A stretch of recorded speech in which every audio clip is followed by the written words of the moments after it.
permettre que nous ne soyons pas embêtés, perturbés par ces embouteillages, parce que nous avons bien compris que c'est l'État qui ne fait pas son travail.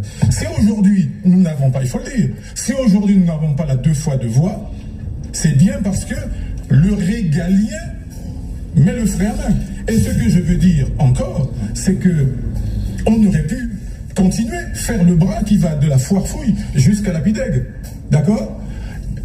Pour permettre que la circulation sur Cayenne, parce que l'entonnoir se fait sur Cayenne, et ensuite de la Pidègue jusqu'à Ticayenne au niveau de Tonnet-Grande. Je finis. Oui. Et ensuite, ça permet que l'on ait l'ACD5 qui puisse aller jusqu'à Tonnet-Grande, et qu'ensuite, il y a un bras qui puisse ramener jusqu'à Cayenne.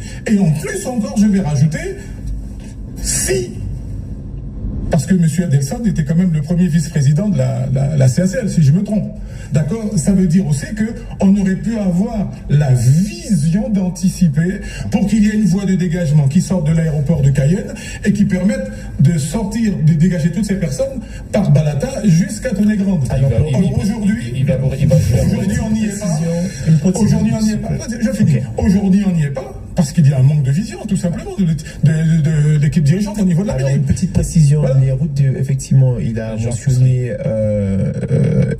le code des collectivités territoriales. En tout cas, en faisant référence aux routes départementales et communales, il faut comprendre que justement, ce n'est pas l'objet justement de ce texte. Et d'ailleurs, ce texte a été bâti mais c'est très important afin que les auditeurs puissent comprendre. Ce texte a été bâti pour répondre justement à la situation financière des communes. Mais on sait très bien que il ne s'agit pas de route communale, il s'agit effectivement d'une route nationale. Et encore une fois, on sait très bien, Macroya avec 5000 habitants en 1991, et on est passé à 19 000 aujourd'hui, on est en 2026. Donc cela traduit bien d'une attractivité. Il faut effectivement cette infrastructure routière, mais je tiens quand même à le dire que l'État ne peut pas être le seul acteur justement à contribuer pour cette projet. On va entendre Gilles Adelson. Alors justement, je quand même pour poser la question, parce qu'il était prévu que vous,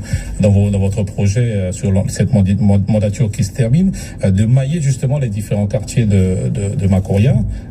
Où sont ces routes ? Merci, monsieur Davan, de me donner l'opportunité donc de répondre déjà dans un premier temps. Vous l'avez dit vous-même, la RNE, c'est bien de la compétence de l'État. Mais pas que, monsieur. Je peux terminer, monsieur.